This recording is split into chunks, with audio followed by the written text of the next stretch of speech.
Maher and Carville stunned by RFK Jr.'s endorsement of Trump. They said, "What do we make of this?" Well, we make of this that people in the middle, independents, are sick and tired of the Democrat Party. They are awakened to the fact that the Democrat Party is horrible and will destroy this country. I mean, look at what they've done. I mean, people, we talked about this before. Democrats ran this country 12 out of the last 16 years. And the only time we had any type of decent economy is when the 4 years under Donald Trump. So what does that tell you? What does that tell everyone? So we're going to talk a little bit about that. We're going to play this clip. But before we get started, go ahead and hit that like button, share this out so we can get this information out there. Subscribe if you're not already a subscriber, and hit that alarm bell so you know when I'm putting out new stuff.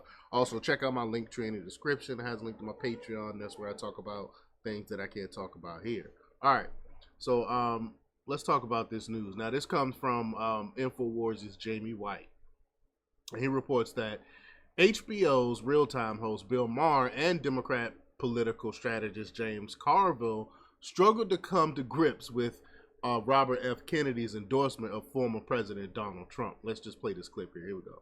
RFK is pulling out, although it's a little murky. He says he's still on the ballot in some places, but he did say, "I am giving my endorsement to Donald Trump."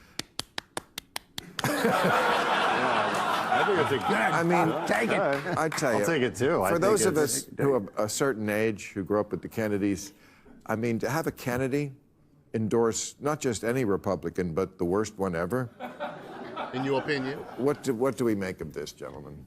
Well, you know, every family has a whatever. That guy is not weird. There's something there's an expression they use in y'all. That boy ain't right. Okay? There's something weird. You're weird. Okay? That's nothing wrong with being weird. But that boy ain't right. He just did something wrong. He hit his head or something. I don't know what.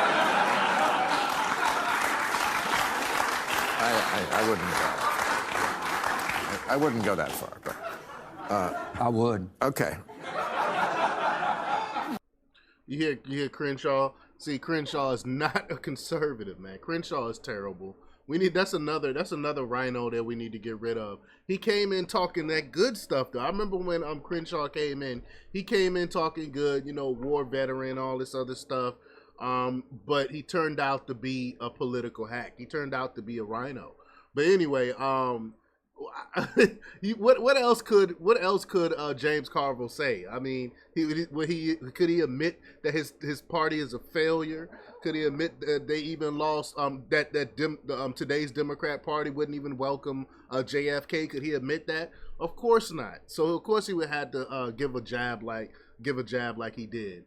But rather than offer an honest assessment of why RFK Jr.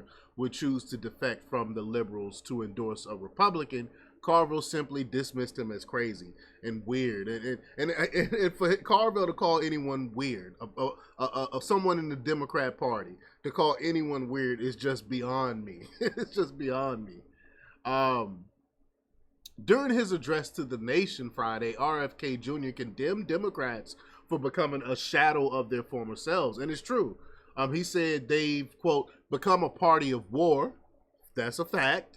Censorship. That's a fact. Corruption. That's a fact. Big pharma. True. Big tech. Also true. Big ag. Yes. And big money. You cannot dispute that quote. You cannot dispute any of that. That is the Democrat Party in a nutshell. But the nephew of former President John F. Kennedy went on to describe how Democrats subverted democracy by blocking his campaign from appearing in ballots in several states while claiming to save it. RFK also stated that he's siding with Trump because he believes the alliance will, quote, maximize my chances to save America's children and restore national health. And I believe he believes that. I mean, again, his sister Kathleen Kennedy Townsend issued a statement on behalf of the Kennedy family condemning RFK's endorsement of Trump as a, quote, betrayal, and adding, quote, we believe in Harris and Waltz. Why? Well, believe on what? They haven't really talked any policy except for the terrible policy of price controls and the other policies they jacked from Trump. That's it. We really don't know where they stand. But if we go where they stand, but if we go off their history, if we go off of Waltz and how he handled the pandemic and Harris over her last 3.5 years in the White House, there's nothing to brag about here. There's nothing of substance or value that they will bring to the table. So I don't understand how Kathleen could come out and endorse them. But, quote, we want an America filled with hope and bound together by a shared vision of a brighter future, a future defined by individual freedom. Are you serious? We already talked about the censorship. Economic promise. What promise? Look at the economy. And national pride. Oh my gosh, she wrote. This exchange between Maher and Carville represents confused and stunned Democrats everywhere who realize RFK Jr.'s endorsement of Trump signals a major shift in the political atmosphere that doesn't bode well for Kamala Harris. Here's the New York Post. They said tomorrow's cover, Democratic dynasty heir RFK Jr. endorses Republican Trump. Here's the image of that. But y'all let me know what y'all think about this. This is a good thing that Kennedy came out and endorsed Trump. Leave your comments down below. Like, share, and subscribe. And check out jjthepsychotherapist.com for the latest in news. Until next time, peace.